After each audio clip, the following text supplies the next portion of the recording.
What's going on, everybody? Welcome back to another episode of Facts and Stats. This is now episode 93. If you're tuning in, don't forget to like, comment, and subscribe. And most importantly, I do have a guest here with me. I'm allowing him to introduce himself, and we're going to go ahead and get started.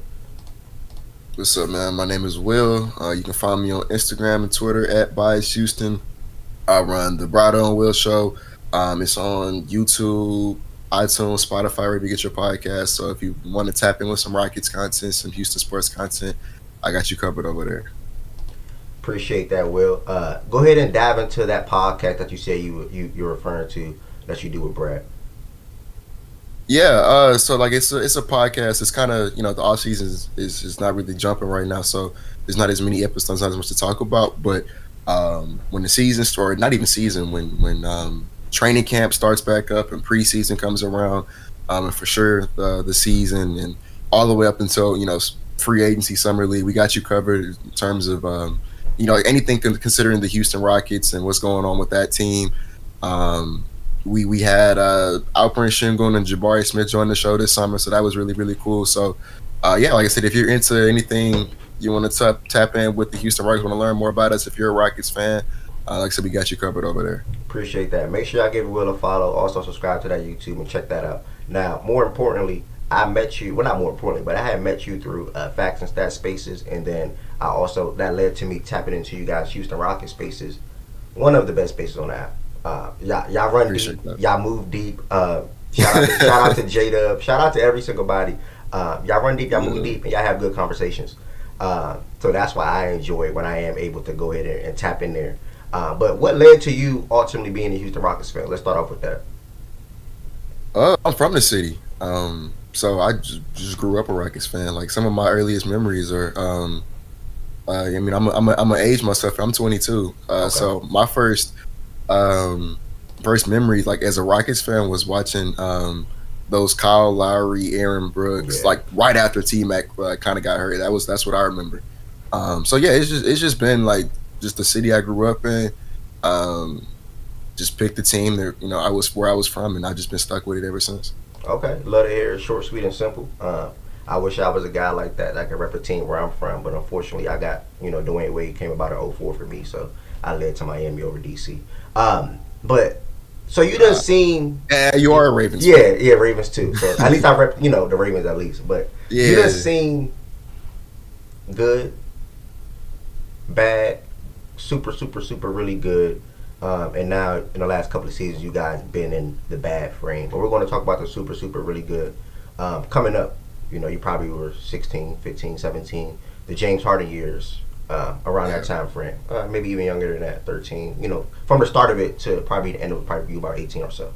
Not that big of a deal. Talk about those years, and how do you feel about his exit? So all the playoff runs, how everything went down, and how do you feel like how he exited Houston? Yeah, I was.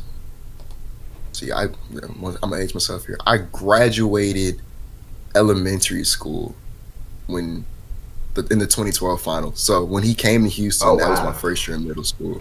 Yeah. Wow. So I was 12. I think I was 12 at the time. I don't know. Maybe I think I was 11 turning 12. But yeah, so I grew up because obviously when you 6, 7 years old, you don't really care about basketball. You care about like Power Rangers and Batman and stuff, right? So by the time I was like old enough to really get into basketball, that's all I knew was James Harden. So that's why people ask me who my favorite player is. It's like, that's who I grew up watching, bro. I'm from Houston. I just cut on TV and James Harden playing. So, obviously, I had no idea he was going to be what he became, right. When he first got here. But he kind of let you know who he was from that first. I think he had like 37 points the first night. Yeah. And then what made, James Harden so unique is that every summer he would come back with something different to his bag. Like it was, whether it was the step back, the Euro step, he started like experimenting, with that double step back. It was just always something new he'd come back with to kind of help push that envelope of what he was trying to do in Houston.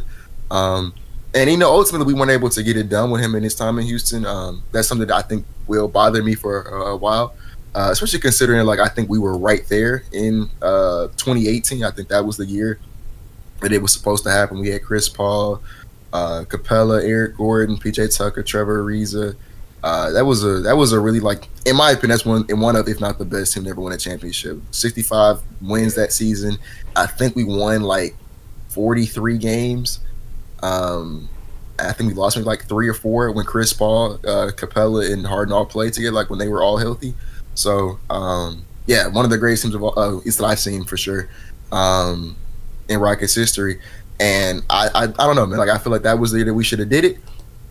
There was a little bit of officiating, and then obviously Chris Paul's injury that kind of changed history for us. But yeah, I think a lot of people are going to look at James Harden time in Houston and say, well, he fun out in the playoffs every year. And I do think there were times, like the year before in 2017 against the Spurs, where he didn't really, live up to par in terms of, bringing to the table what he's supposed to bring to the table is the face of the franchise.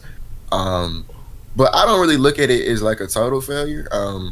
Obviously, like I said, you'd want to win a goal. The ultimate goal was to win a championship, but we were one of the most competitive teams during that time span. We was, either in the Western Conference Finals or in the second round every single season. Yeah.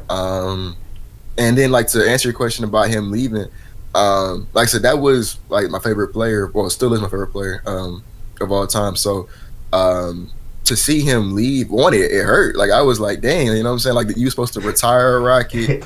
This is supposed to, like, you know what I'm saying? It's supposed to be like, obviously you started out in OKC, but it's supposed to be like Kobe. You're supposed to, like, play here till the wheels fall off. Yeah. But I understood why he wanted out, and I wasn't mad at him for saying, like, I don't, because truth be told, like, before that season even started, that season he requested a trade, I remember thinking to myself, I'm like, this team isn't winning the championship, bro. Like, the team that we had, we still had Russ when he was doing his thing. Yeah. We had traded Robert Covington, just signed Christian Wood. It was Russell Westbrook, James Harden, and a bunch of, like, role players. I was like, this team isn't winning no championship, bro. Like, this is like a first, second round exit. Like, it's what it is. What it is. So when he said he wanted, I was like, all right, I get it, because, like, you're getting up there in age now. You've done a lot for this franchise. Like, I get you want to, go pursue a championship somewhere like Brooklyn, where, I mean, I think they should have won a championship in Brooklyn if they didn't get hurt. But I know a lot of people too were like, they weren't too happy with the way that he decided to leave, and I guess that's kind of valid. Like, he didn't show up to training camp. Kind of obviously showed up out of shape.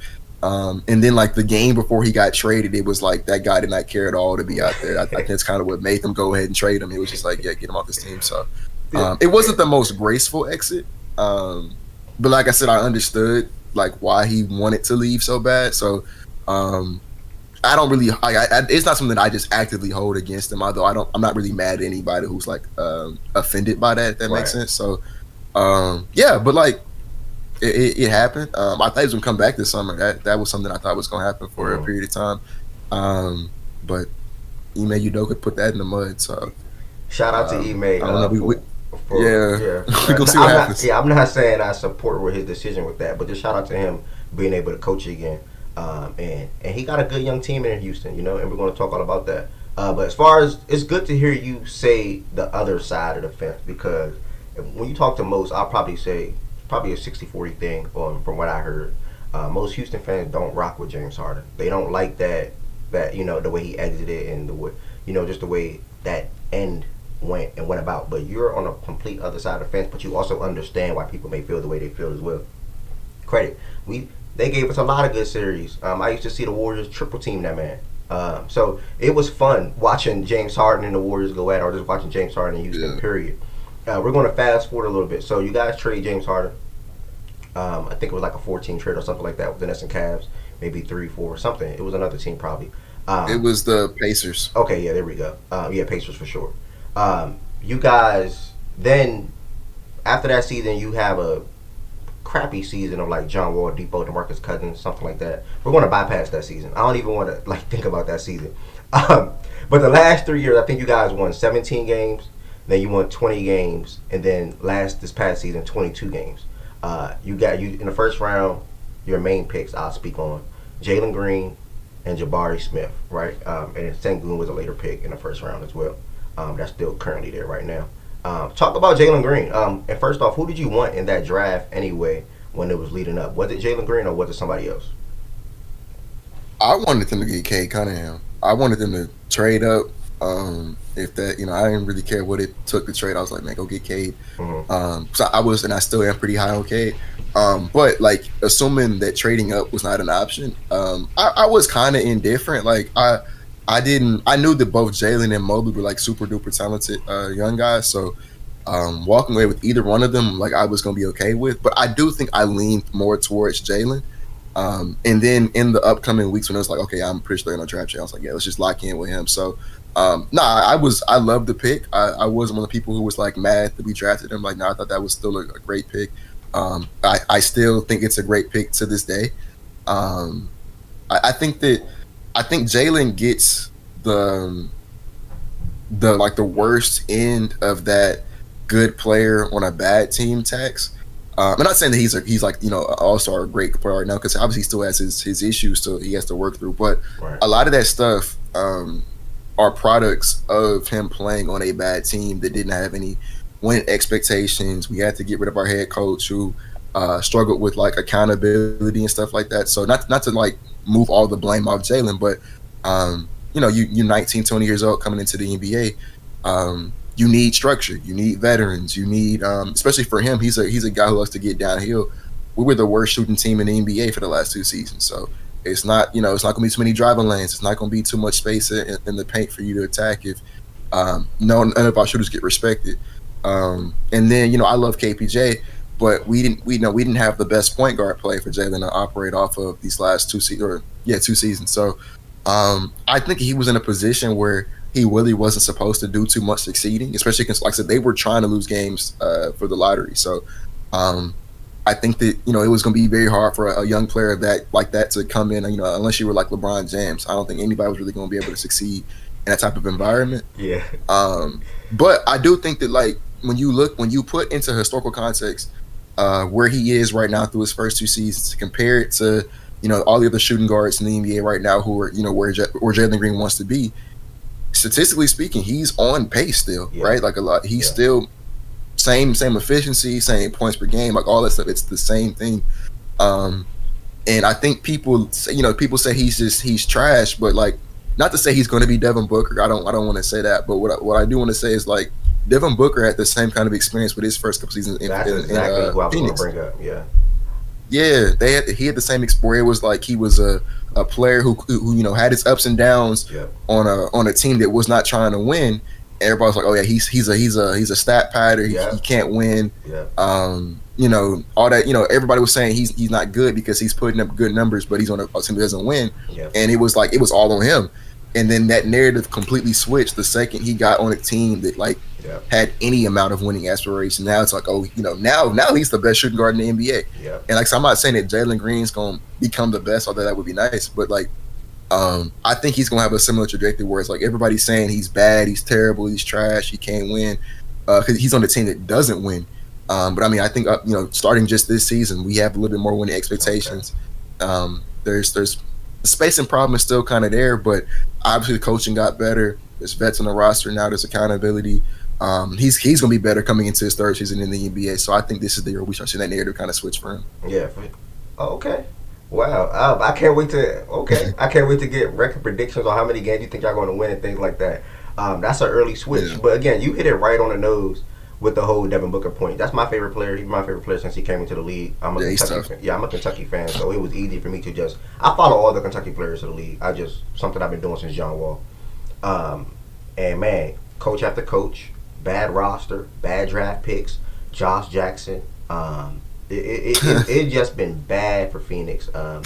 It just been bad for Phoenix, and they're now that narrative switched so quick, and they see that Devin Booker he was the best player on that team. Some may say Chris Paul, but Devin Booker to me was the best player on that team. Now he's playing alongside Kevin Durant. And Kevin Durant wanted to go there strictly because of Devin Booker. So keep that in mind. Now, Jalen Green, I do think everything you said was complete factual. I do think he is going to change the narrative around his name. And I think you guys made signings this offseason that can help support that. I'll say that. And we're going to get into those signings in a second. But we're going to circle back to Jalen Green. And you wanted Cade Cunningham. That was my favorite player in the draft. He is also one of my favorite players to this day. Obviously, I did a TikTok video on this like 2 years ago. it's always Jalen Green versus Cade Cunningham. That's what it was for the first 2 seasons. Sort of kind of died out this offseason a little bit. But who do you think would be ultimately be the better player and have the better career between the two guys? Oh, you can't ask me that question. No, I mean I gotta stick with the hometown team, man. I'm gonna go Jalen. I think no disrespect to Cade, I think he's a great player. Like I think he's going. I think a lot of people are sleeping on Cade because he was hurt all last season. Yeah. Yeah, I think he's kind of being a little bit forgotten. When we talk about the NBA, like Young Tucker, I think he's going to be a dog. I mean, 6'6", 6'7" point guard. There's really not too many holes in his game. That's not. I really can't like. I guess if I had to like nitpick, he wasn't the most efficient his rookie season. But I mean, who is? Yeah, I like Cade, but I'm gonna go with Jalen. I think for as good as Cade can be and as solid as his foundation is, I think Jalen has the higher ceiling. And I think that when you look at what he's gonna bring to the table, I think that just that ability to be a nuclear scorer, to go out there, and I think he's gonna be one of, if not the best scorers in the NBA when he's in his prime. So there's that. He's already started kind of to flash his ability to get his teammates involved and to play make. So not saying that he's going to be a great playmaker, next season, but I think that when it's all said and done, we're going to look at Jalen Green and say that guy is a pretty good playmaker. And so just that complete offensive package for the most part, I think for him it's just going to be how intense is he going to be on defense, and if he's willing to bring it on that end, I think he can be for sure perennial all-star. I ain't gonna put a number on it, but one of the best players in the NBA for sure. So, if Cade got drafted by the Rockets, would you say Cade right now to that question?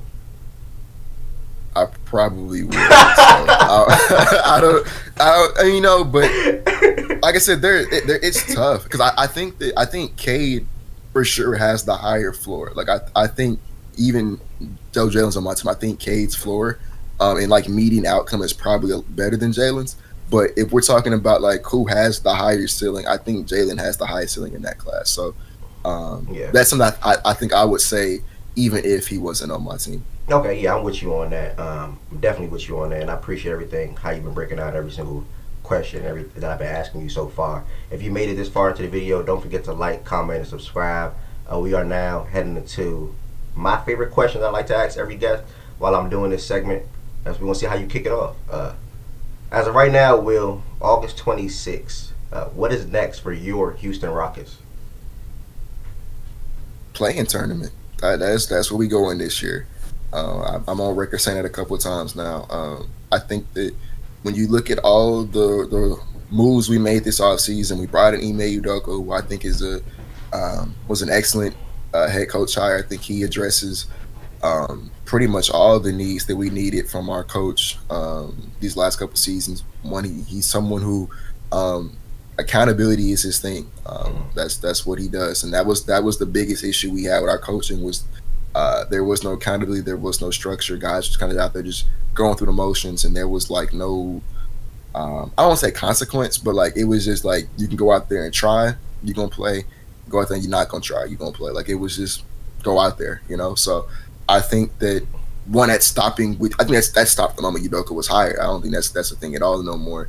And then he's someone who prides himself on relationships with the players. So we've seen him all summer. He's been in the gym with the guys when those guys go work out, in their hometowns, or Jalen's with Team USA. KBJ went to New York with Chris Brickley.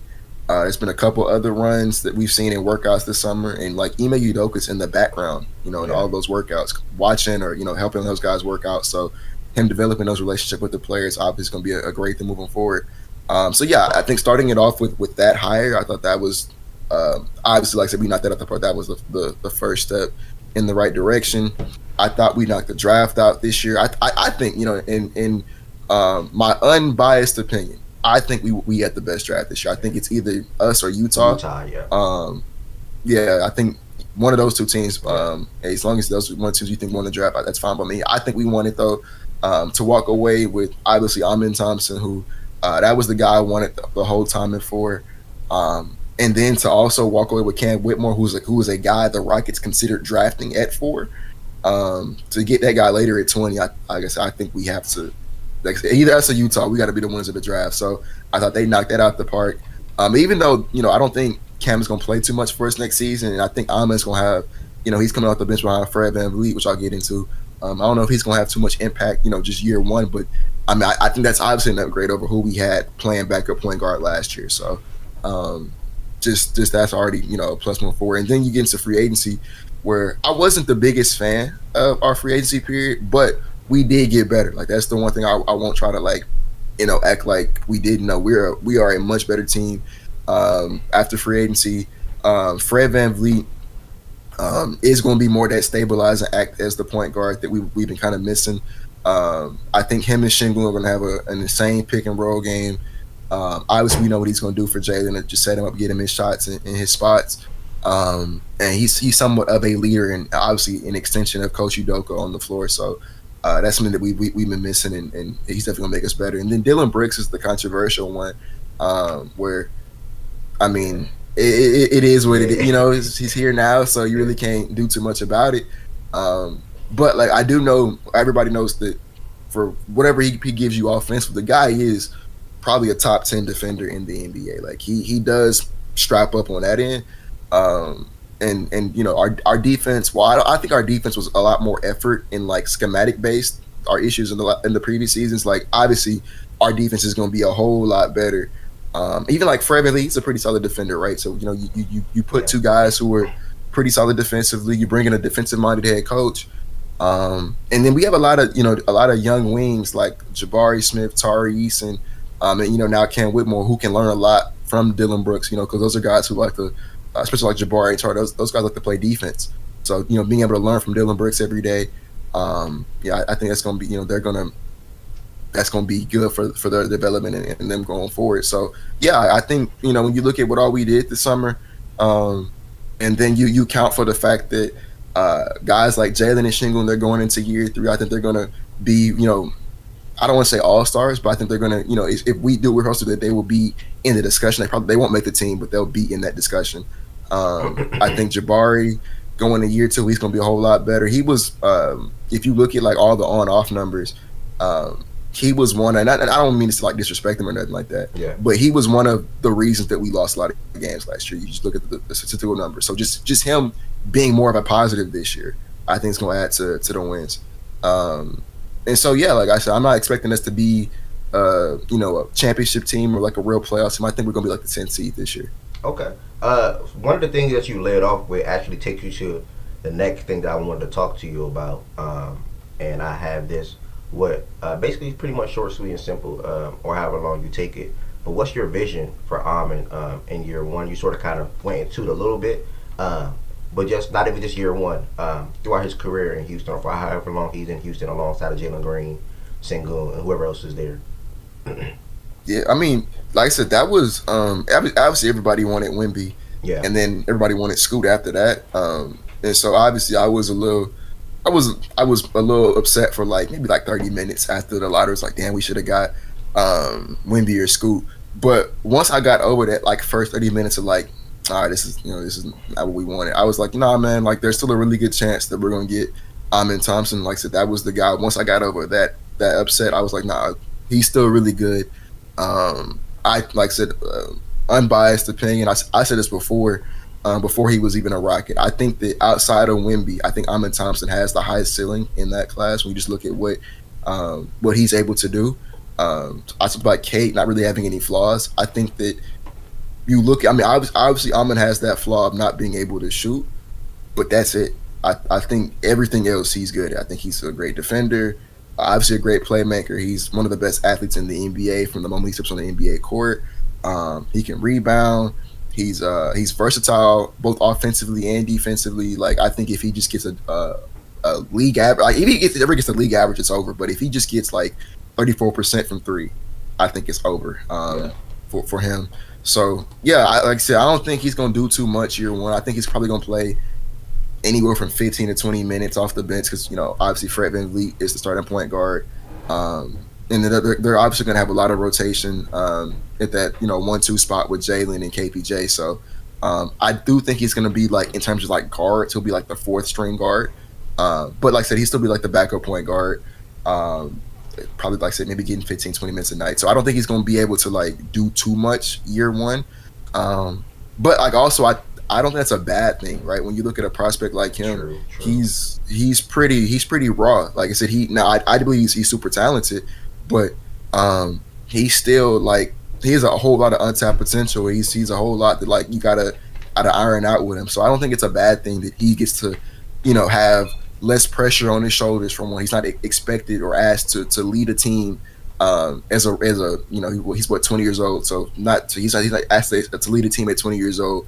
He gets to come off the bench and learn behind a guy who's played that position in the NBA and who's won at that position in the NBA for a couple seasons now. So I think just having that mentorship and that pressure off his shoulders for a prospect like as raw as Amin, I think it's probably a good thing for him. So nothing too crazy on that end, but obviously as time progresses, he probably won't become the full-time like starting point guard maybe till next season or season after that.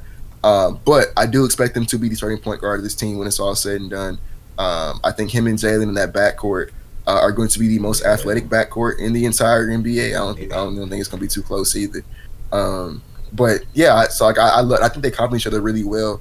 Amin is someone who likes to set up the offense, get his guys shots, and then he's also, like I said, he's really versatile defensive. Like I said, the way he got hurt in summer league was because he's only played one summer league game. The reason he got hurt was because he got switched onto the big and he went for a block and he blocked the big, but he came on the big's ankle. So it's like your point guards out there blocking bigs in the paint. So I think he's gonna make up for whatever Jalen doesn't bring defensively, and then he's gonna obviously be able to set that guy up, get him his shots in his spots, let him be excellent offensively. So I think the pairing honestly makes like too much sense on paper. So I agree with you completely, and I also want to shout out his brother, the two tough twins, and I can't wait to see how the career pan out. It's just funny how he ended up on Detroit as well. But you said playing for you guys. Just off the top of my head, I'm gonna try to list who your top 8 guys are. Let me know if I'm missing somebody. They're gonna be Fred, the starting lineup: Fred, Jalen, Brooks, Jabari, Sengun, and then Amin, KPJ, Tari. Am I missing? Then who will be anybody else? We signed Jock Land. Oh yeah, Jock. Is our backup 5. Yeah. Okay, so that would probably be our 9-man rotation. Right there. Okay, cool. And that's going to get you the 10th seed and get to the play-in. So can I get the 9 teams prior to that? Prior to you guys coming in at 10, who'll be 1 through 9? Like if you had to just do it right now on the spot, give me your 10 play-in playoff teams. Here, let me look up the teams. Yeah, no problem. I want to see who you have missing. And that's my main point of this question. Maybe even a couple of It's going to be tough, man, because the West is going to be. But I'm expecting somebody to get hurt or to underperform. But obviously Denver's going to be there. Phoenix is going to be there. These other teams, man, it wouldn't shock me because Ja's going to be missing some time. I think Sacramento's going to be there. Okay, that's 3. The Clippers, that's a wild card because Paul George and Kawhi are just never healthy, and they're getting old. Although I guess James Harden might be headed there soon, so I'm gonna just assume he's not there just yet. So yeah, I think they'll be there, but it wouldn't shock me if they miss out because of injury. Golden State, the West is so weird this year because like. So you don't think the Lakers? You don't think the Lakers are a team that's going to be there for sure? No, I hadn't got to them yet. They'll be there. Okay, my bad. They will be there. Yeah. Because I do believe. I know we talk about injuries, but I believe LeBron is still an Iron Man. He'll get you to the playoffs if he plays.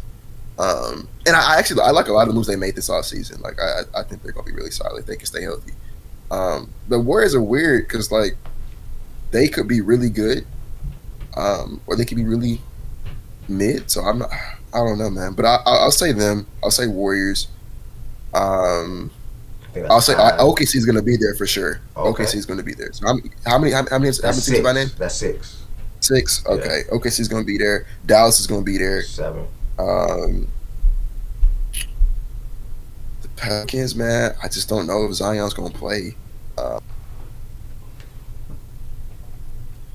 I'll say Memphis. Okay, Memphis is gonna be there. that's 8, So and then yeah, we just need one more. I said Sacramento, right? Yeah. Okay. Coming down to Minnesota and New Orleans, and I don't really believe in either of those teams. I'll say Minnesota though. I will say Minnesota. Yeah, I'll Okay. go Minnesota. They're gonna be there. Yeah. All right, that's solid. I mean, we heard it here. Rockets playing next year. If I had anything else to say to you, I think you. But you touched all this when I asked you the what's next question. As far as you added in Dylan Brooks, you added in Fred VanVleet, you added in Jock. Is there anything else you want to say about any of those guys, or just anything around the Houston Rockets, real quick? Uh, I mean, yeah, I just think that this season, a lot of the narratives about our players, about our team, I think we're gonna start seeing that kind of get put to rest. Like I said, I'm not expecting um, nothing too crazy. Like I said, I think we're just gonna be the 10th seed Mm-hmm. this year. And so yeah, I think that we're gonna stop seeing people say, Jalen can't win. The Rockets are poverty. Like I think stuff like that's gonna start going to bed this year. So um, I think it's gonna be exciting. I think we're gonna be um, not saying that we're going to be the Kings, but if you remember, like it was what last, not last season, but season before last, Yeah. when they traded for Sabonis, they were like that up and coming team everybody's kind of keeping their eyes on. Mm-hmm. I think that's going to be us next year, where it's like this is the team everybody's going to be like, yeah, they're going to figure it out next season or season after that, and they'll be in the playoff picture. So I think it's going to be us this year. Listen, Will, I love to hear it. I appreciate you coming on Facts and Stats. Again, y'all, don't Yeah. forget to follow Will, check out his podcast, subscribe to the podcast. If you want to find out your latest Houston Rockets content, he is the guy to go to. And don't forget to like, comment, subscribe, and also check out Facts and Stats on Twitter, everywhere, the website, everything. And I'm gonna go ahead and am I throwing up the H for Houston? Is this it right here? Yeah, Yeah. All right. So that's it appreciate right you there. coming on, Brody. Much love, man.